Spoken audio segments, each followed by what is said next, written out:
इस प्रकार से वह पुण्य आत्मा स्वर्गलोक से पृथ्वी लोक पर आकर के हिमालय की गोद में कुछ दिन रुक करके तपस्या करती है, क्योंकि यह क्षेत्र तपोभूमि के नाम से भी इस संसार में विख्यात है। और वह पुण्य आत्मा हिमालय की गोद में कई वर्ष तक तपस्या करती है।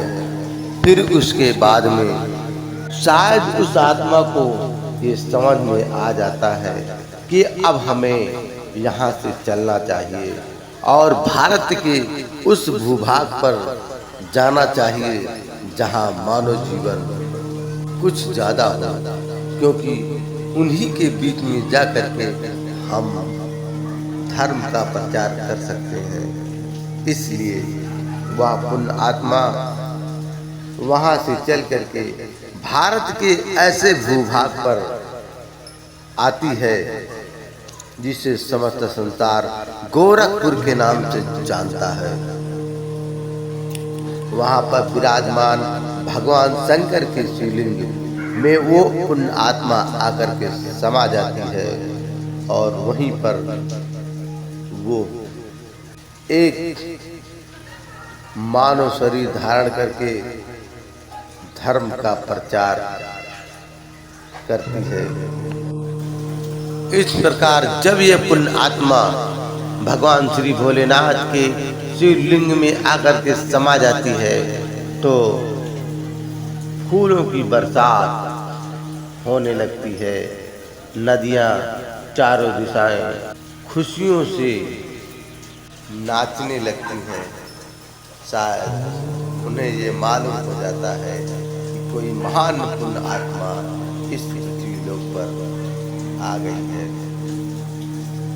लेकिन दोस्तों, यहाँ पर हम भगवान श्री गोरखनाथ जी के जीवन को न दिखा करके उनके एक अनुयायी महंत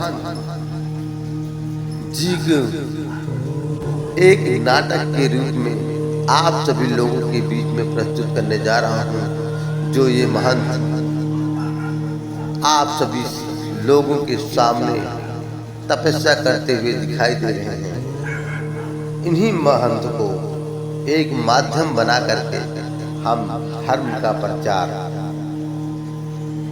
एक नाटक के रूप में आप सभी लोगों के बीच में प्रस्तुत करने जा रहे हैं।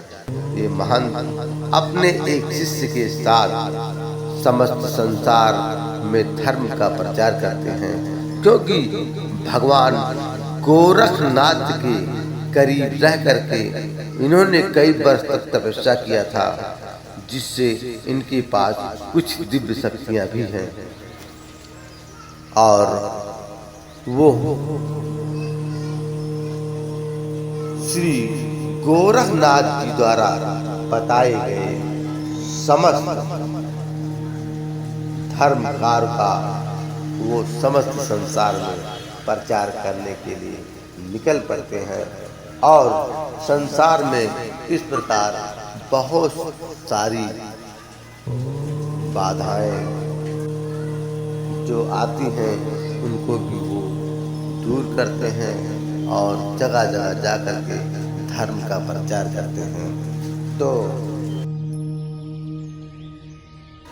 इन्होंने कैसे धर्म का प्रचार किया, कैसे लोगों का कष्ट हरा, हम इस नाटक के माध्यम से आप सभी लोगों के बीच में प्रस्तुत कर रहे हैं।